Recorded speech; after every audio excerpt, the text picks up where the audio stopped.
Well, one of the first memories was when I called my mom to tell her that I was going to be in a movie. And she said, "Really, what are you going to be?" And I said, "A giant marshmallow man." She said, "Oh, that's very interesting." Nobody knew then. I'd read the script, actually. I had seen how funny it could be. I didn't know who else was going to be in it, so I did know that Bill Murray was going to be in it. So I just automatically let him read out all of those lines in my head, and so it was hilarious. Fortunately, it was still hilarious even when some other people did some of the other lines. But when I was actually in it, well, of course it was a hot suit, but because I made it comfortable. It was all soft. There were no hard parts, despite some things we'd run into along the way. The first suit that I built was it was soft. It was all soft foam, and when we were in the screening room watching the test that we'd done the day before, I think it was unanimous that Stay Puft's crotch kind of looked like a and so that wasn't apparently the look they were going for, and so we decided we would try some other things. John Berg, he worked on Star Wars, you've heard of it. So they had hired John to be a consultant on Ghostbusters, and he came in and he had some ideas about how some things should be made. When we had our little crotch problem with the original soft suit, he said, "Well, I guess we're going to have to just make a fiberglass shell for the body." And I didn't want to wear a fiberglass shell. I knew there had to be another approach to it. So I sort of sabotaged his fiberglass shell. I cut it in half, thinking, well, maybe that will keep the crotch stiff while still allowing the movement. Of course it didn't. There was a line where the fiberglass stopped. And John was angry at me. He told me I obviously had an earwax problem, that I wasn't listening to what I was being told. But they gave me another 2 days to figure out what to do before we went back to that solution. And all of a sudden I remembered L200, which is stiffer foam. And in fact, I think I'm going to do a class for the Stan Winston School of Character Arts on working with L200, because this stuff is great. I was able to, I made a 3/4 inch thick layer that then the soft foam was stretched a 1/2 inch thick, stiffened up the crotch well enough, and yet still allowed the movement, that squash and bounce that you have to have if you've got a marshmallow man walking down the street.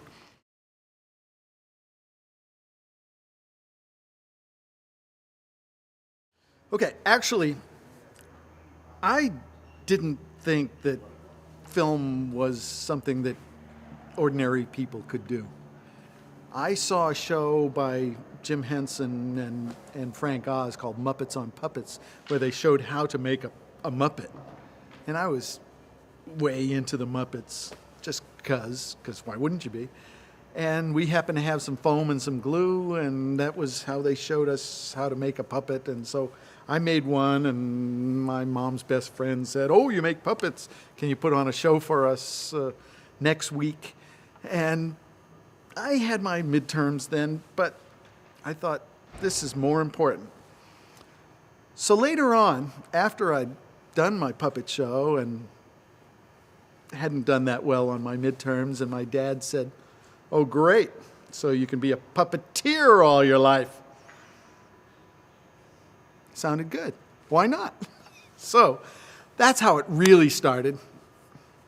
I actually didn't know that even then that there was a possible life in it. But I went to Syracuse University as a metalsmithing major. Go figure. I think the reason I did that when I first got involved in metalsmithing was because I didn't understand how a person could work with metal. I thought it takes a factory, right? Something like that. I guess it's sort of the same idea as movies. You know, I didn't know that a person could work on movies because it takes a factory or a studio or something like that. So anyway, I was at Syracuse University for Halloween. I started making Halloween costume. I heard that there was a place, one of the bars, they gave $100 for the best costume for Halloween. And I thought, wow, I can make some serious money here. So I put together some costumes. And somebody at Syracuse, one of my friends, told one of his friends, Syracuse is also the home of the Newhouse School of Communications. And so some of the students there are studying how to make movies and shows. And one of them asked me if I would make a plant costume for a plant food commercial that he was doing for a class. And it just so happened that one of the guys, the guy who was doing the announcing for the commercial, his name was Bruce Tufeld. And his father, Dick Tufeld, did the voice of the Lost in Space robot. You remember, Danger Will Robinson. And Dick was in town in Syracuse seeing his son and giving some lectures, and he happened to sit in at the shooting. He was in the control booth, and the director went in and said, "So what do you think, Mr. Tufeld? Is there a place for me in Hollywood?" And Dick said, "No, but there's a place for the guy that made that costume." Now, I heard about it a couple of days later. He'd already left town. So I wrote him a letter. I put the picture of the costume in case he forgot. It was on a great big piece. And back then, you could send a triangle in the mail, and they would take the postage and ship it. About a month later, I'd given up all hope and thought on the idea. And I get a phone call, a transcontinental phone call from Dick Tufeld. And he said, "I just found your letter on my desk again. I'd forgotten, and I just wanted to tell you that, yeah, I think it's not a stupid idea for you to head out west and make yourself a career in this business." I still didn't know what business it could be because I didn't know there was an effects industry. I get out here. He actually helped me out. I'm a very lucky guy, okay? I hitchhiked. I hopped freights. I got to California in one piece, such as it is. And Dick called me and said that he'd been at CBS, and he stuck his head into the wardrobe department and said, I know a guy who does this stuff. And they said, well, send him in. So I went in, talked to Judy Corbett, and she gave me the name for Kelly Kimball over at NBC. And they also had another recommendation. There was a place called Fantasy Fair, which made walk-around costumes, that sort of thing. But they didn't have the phone number for Tommy O'Neill there at Fantasy Fair. So I went back out from CBS, stuck my thumb out, and the guy who stopped and picked me up did have the number for Fantasy Fair. So I figured this might be meant to be. And so I gave him a call, and he said, come on in. I worked for him for about a month, and then they ran out of work for me, and so I called Kelly Kimball over at NBC, and she said, well, not right now, but let me see. I got home, and she called about the time I got home and said, yes, we do have a job for you tomorrow. So I didn't lose any time in between. And my first job was making a new duck body for Disco Duck. Rick Dees did his Disco Duck song, and he had a fiberglass costume that he was wearing, and it was extremely uncomfortable. And so with my knowledge of foam, I went over and we made him one of those, and it went on from there. I was there for 5 years working on Sonny and Cher and Donnie and Marie and Bosom Buddies, Tom Hanks' first show, if you remember that one. And they told me that because I was only making a certain amount of money, they were able to keep me on. If they didn't have a specific job for me, they said, just make something. So I started making animal costumes. I made an elephant costume and a tiger and an alligator. Now the elephant showed up in The Incredible Shrinking Woman. It was a toy shaking maracas in the closet. The tiger, I happen to know, showed up on the Gong Show several times because one of the wardrobe guys, whenever they didn't have somebody to fill a spot, he would put on this tiger and he'd go in and do something stupid and get gonged off. And I did notice that the alligator was in inner space in the shot where about where they're injecting Martin Short with that hot shot. They running around him were several costumes that I've worked on. The alligator specifically, the chipmunks. Anyway, so there were a lot of bits and pieces that I did there. I still didn't know that there was an effects industry. And one day the boss came to me and said, you know what, we've run out of things for you to do. It was about 5 years after I'd started, and I'd had a lot of things to build there, but they'd run out of specific projects. And so he sent me out in the real world, told me I could probably make more money anyway out there from the private sector. They expect results. And so I headed out. I worked for Sid and Marty Krofft, where I met Mark Siegel, who, when he went to Don Post and was given the job to do still suits for Dune, they wanted him to sculpt them and cast them in latex, and he said, you know what, that's the wrong way. Call this guy. He called me in. We constructed them all out of foam and coated them with latex, and we made 300 of them, I think, something like that. And one of the people that we hired to help us build still suits, Linda Frobos, a sculptor, she happened to know that I built with foam. She also happened to know, because of a photograph she'd seen, that I had performed Shakespeare at Will Geer's Theatricum Botanicum. And so when they asked her if she knew somebody who could build and portray the Stay Puft Marshmallow Man, she said, yes, I do. Here's his number. Called me up. And I dropped into there where I first met Steve Johnson, who gave me, I guess, my first real job in the film industry.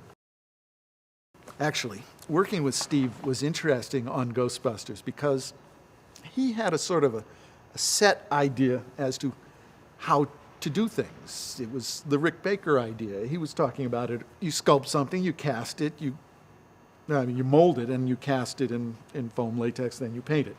Well, he figured that the way to make the Marshmallow Man would have to be that way. Now, they'd already done the head and the hat, but how to do the body was sort of up to me, and I kept telling him, we've got to construct it. We've got to, if we stretch that last layer, we can get past the horizon. We don't have to stop at the halfway line, so there won't be a seam halfway through the suit. And he kept fighting me on it, but eventually we did it my way. And so eventually when he hired me, when he'd opened his own shop, it was with the idea that, you know what, maybe we'll approach things in a different way here.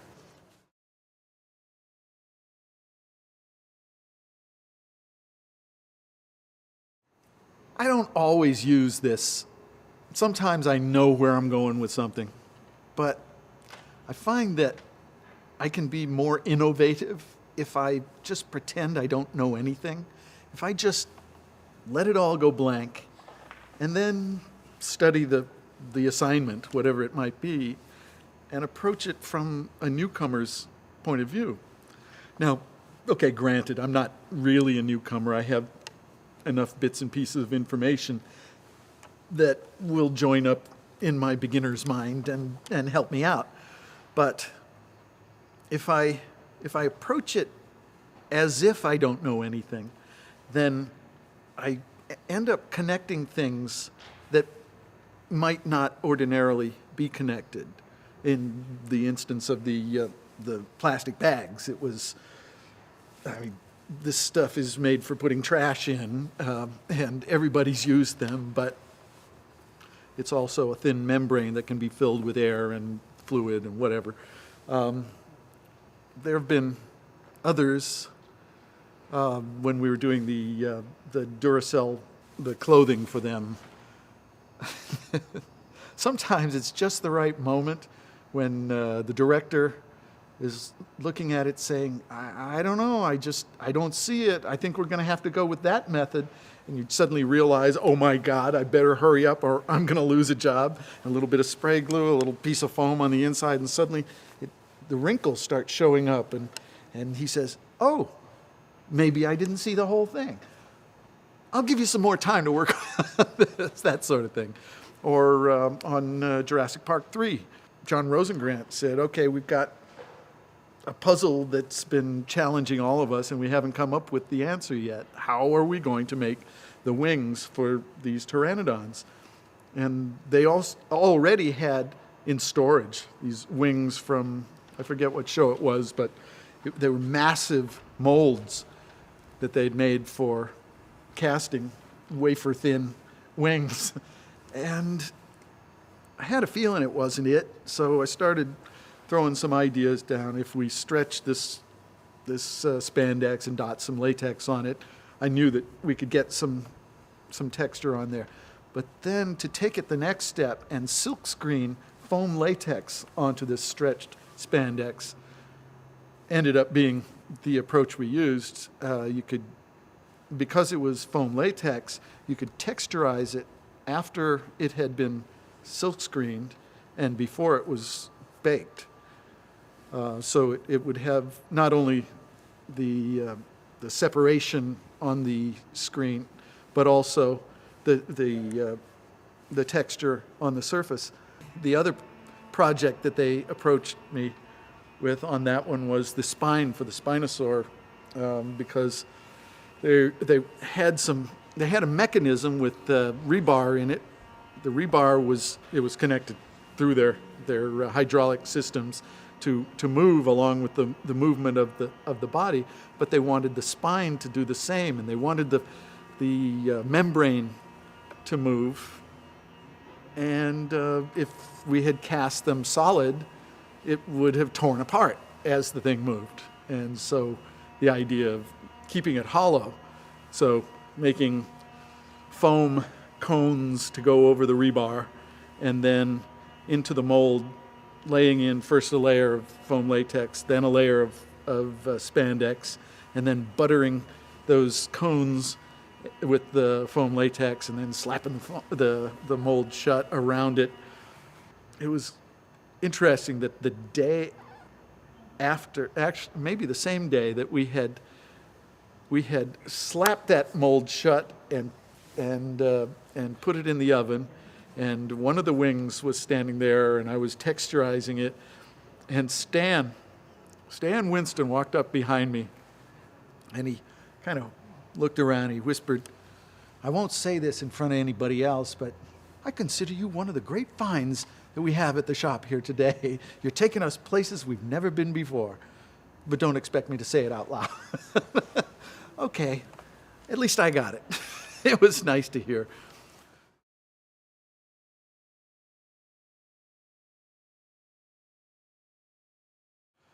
The piece that I think I'm proudest of, because I got to do it all. It was the slug guy in Men in Black. It was all made out of plastic bags, but I also got to weld together the little tricycle arrangement that I had under me. I got to figure out how the mechanism on the wheels was going to work and how it was going to activate the tentacles, which, by the way, if you watch Men in Black, the first moment that you see Slug Guy, or Grouchy as he sort of ended up being named, we see the customs area, but if you look way over there, you can see half of this creature approaching. It's got these huge tentacles that are kind of pushing it forward, and then he gets down, he goes down the customs line, and then we're face to face with the creature, me. And this critter had so much going on in it. you never see all of it. It was, probably a 4-second shot. But it's got inflatable antennae, delicate, feathery antennae. It's got stuff going on inside the head, lots of little, there was a motor inside that was, as it rolled, it was pulling on a series of little cables that were making all the little, I'm not even sure what you would call them, the little suckers around the head. They were activating in turn. Down the back, there was another set of suckers, and each of them was activated by the one opposite it. So as this one inflated, it deflated the other one, and they were all connected by hoses to a rotating control system with the air flowing up through this, and it was, as it would go across this one and pull this one, and the string connected to it would suck that one in, and then a little while later it would reverse. And so it seemed random, wasn't quite, but came across as random. I'm inside with this sort of a chicken suit so that you couldn't see my body form inside of it. It was a tempo suit with sort of wings and a coxcomb, kind of. And I'm inside, I got a stick, and I'm moving the head around like that. There was one puppeteer on the outside, Tim Blaney of the Cigarette Guys fame, as well as Johnny Five. Anyway, and so he was puppeteering the little, there was an uvula-like kidney-looking thing. It was actually just the arm of the servo that was pulling on some other things, but I had to put something on it so it wouldn't look like a mechanical arm. So yeah, all this stuff in there, nobody will ever know everything that was in it, but I know, and I'm kind of proud of it.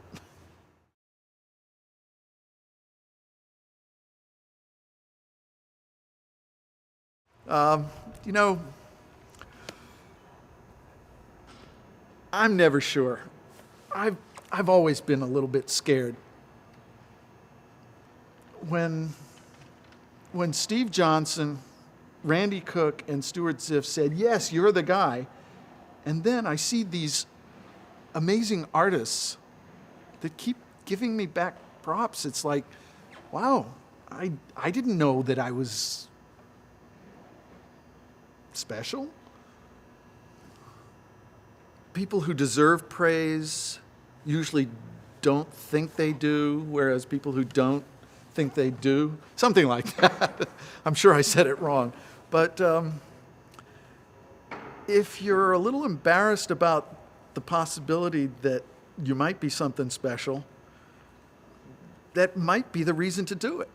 It just might be the reason to dig in and prove that whatever it is you got brewing inside of you is worth taking a look at.